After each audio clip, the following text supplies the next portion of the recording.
ఉన్నటువంటి ఏకైక ప్రతిపక్ష పార్టీ, ప్రజల పక్షాన పోరాటం చేస్తున్నటువంటి పార్టీ, ప్రశ్నిస్తున్నటువంటి పార్టీ, ప్రభుత్వ తప్పుల్ని ఎత్తి చూపుతున్నటువంటి పార్టీ, ప్రభుత్వం ఇచ్చినటువంటి హామీలని నెరవేర్చమని డిమాండ్ చేస్తున్నటువంటి పార్టీ ఏకైక పార్టీ వైఎస్ఆర్ కాంగ్రెస్ పార్టీ. వైఎస్ఆర్ కాంగ్రెస్ పార్టీకి ప్రతిపక్ష హోదా ఒక హక్కు.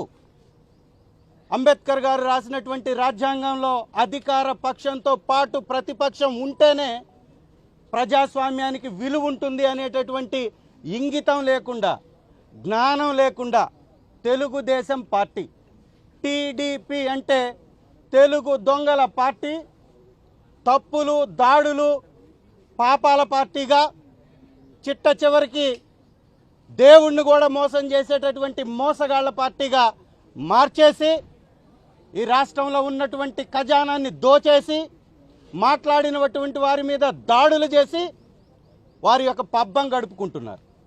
ప్రతిపక్ష హోదా ఇస్తే వీటి మీద చర్చ జరుగుతుంది. ఎప్పుడన్నా చూసామా ఈ గూండాలు, తెలుగుదేశం గూండాలు డైరెక్ట్గా మంత్రుల ఇళ్ల మీద పెట్రోల్ బాంబులు వేస్తున్నారు? చూసామా గతంలో ఎప్పుడన్నా? తెలుగుదేశం పార్టీ మీద వైఎస్ఆర్ కాంగ్రెస్ పార్టీ అధికారంలో ఉన్నప్పుడు ఒక్క నాయకుడి ఇంటి మీద దాడి జరిగిందా? ప్రొటెస్ట్ చేస్తే దాడి అన్నారు. ఏకంగా ఇవాళ మంత్రుల ఇళ్లల్లోకి వెళ్ళి వాళ్ళ కుటుంబాల మీద దాడి. ఈ రాష్ట్రంలో వైఎస్ఆర్సీపీ 11 సీట్లు గెలిచింది. మరి 11 మంది 11 నియోజకవర్గాల గురించి మాట్లాడుకుంటే మిగిలిన 164 నియోజకవర్గాల గురించి అసెంబ్లీలో ఎవరు చర్చించాలి? ఎవరు మాట్లాడాలి? ఆ ప్రజల పక్షాన ఎవరు పోరాటం చేయాలి? ఆ ప్రజా సమస్యలపై ఎవరు పోరాటం చేయాలి? వారి కేటాయింపులపై ఎవరు ప్రశ్నించాలి? వారికి జరుగుతున్నటువంటి అన్యాయాలపై, అక్రమ కేసులపై ఎవరు నిలదీయాలి? ఇవన్నీ వైఎస్ఆర్సీపీ అధ్యక్షులు వర్యులు ప్రతిపక్ష నాయకుడు శ్రీ జగన్మోహన్ రెడ్డి గారు మాట్లాడాలంటే హక్కుగా సమయం కావాలా?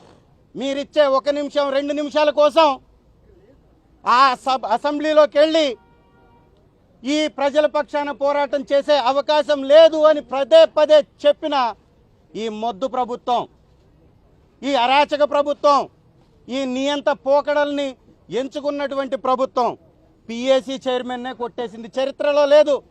ప్రతిపక్షానికి ఇవ్వాల్సినటువంటి పిఏసీ చైర్మన్ కొట్టేసినటువంటి గనుడు పవన్ కళ్యాణ్ గారు, ఇచ్చినటువంటి గనుడు చంద్రబాబు నాయుడు గారు.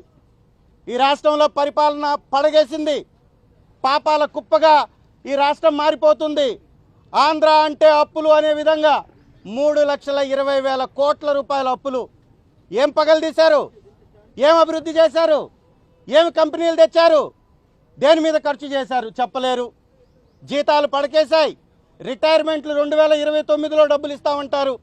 ఉద్యోగాల ఖాళీలని భర్తీ చేయరు. గురుకుల పాఠశాలలో ఉన్నటువంటి వసతులు మెరుగుపడవు. విద్యారంగానికి కేటాయింపులు లేవు. రాయలసీమ ఎత్తిపోతలని తాకట్టు పెట్టేశారు పక్క రాష్ట్రానికి. వీటన్నిటి మీద చర్చ జరగొద్దా? ఇవన్నీ కావాలంటే హక్కుగా ప్రతిపక్ష హోదా కావాలి. ఇవన్నీ చర్చ జరగాలంటే జగన్మోహన్ రెడ్డి గారికి కావాల్సినంత సమయం కావాలి. అది ఇవ్వమని డిమాండ్ చేశాం. గౌరవ గవర్నర్ గారు ప్రసంగం చదువుతూ పోతున్నాడు. తెలుగుదేశం స్క్రిప్ట్ ఇస్తుంది, వాళ్ళు చదువుతూ పోతారు. వీళ్ళు దోచుకుంటుంటారు, దొంగతనాలు చేస్తారు, లూటీ చేస్తారు. ₹1 పావలాకి ఎకరాల భూముల్ని కట్టబెట్టేస్తారు. గీతం యూనివర్సిటీకి రెజల్యూషన్ లేకుండా 50 ఎకరాలు కట్టబెట్టేస్తారు. ఉర్సా లాంటి ఊరు పేరు లేని కంపెనీలకి 100 ఎకరాలు కేటాయించేస్తారు. వీటి మీద మాత్రం చర్చ జరపరు. అసెంబ్లీకి వస్తే జరుగుతుంది కాబట్టి చర్చ, రాకుండా దాన్ని అడ్డుకునేటటువంటి ప్రయత్నం. శాసన మండలికి వస్తున్నారు, శాసనసభకు ఎందుకు రారంటున్నారు. శాసన మండలికి ప్రతిపక్ష నాయకుడు రాగలుగుతాడా? ప్రతిపక్ష నాయకుడు మాట్లాడితే ప్రజలకు రీచ్ అవుతుంది, ప్రభుత్వాలకు రీచ్ అవుతుంది. రాష్ట్రంలో ఉన్నటువంటి పరిస్థితులు ప్రజలందరికీ తెలుస్తాయి. ఇది తెలవకుండా చేయడమే ఈ దుర్మార్గపు పరిపాలనకి అవసరం. కాబట్టి చంద్రబాబు నాయుడు ఆ విధమైనటువంటి కార్యక్రమాలు చేస్తున్నారు.